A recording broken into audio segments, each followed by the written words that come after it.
السلام علیکم ناظرین۔ ابو بکر محمد بن عبداللہ نے روایت کی ہے کہ لولویہ قبیلے کے چند لوگ کوفہ آئے۔ ان میں سے ایک کی بیوی بہت خوبصورت تھی۔ ایک کوفی شخص اس سے چمٹ گیا اور دعویٰ کیا کہ یہ میری بیوی ہے۔ عورت نے بھی کہہ دیا کہ میں اس کی بیوی ہوں۔ دوسری طرف لولوی نے بھی دعویٰ کیا یہ میری بیوی ہے، لیکن گواہ نہیں پیش کر سکا۔ امام صاحب کے سامنے مسئلہ پیش ہوا۔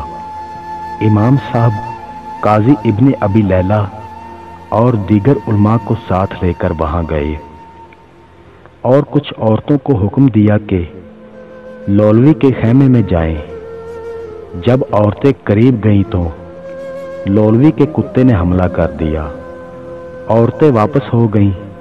پھر امام صاحب نے اس عورت کو لولوی کے خیمے میں جانے کا حکم دیا۔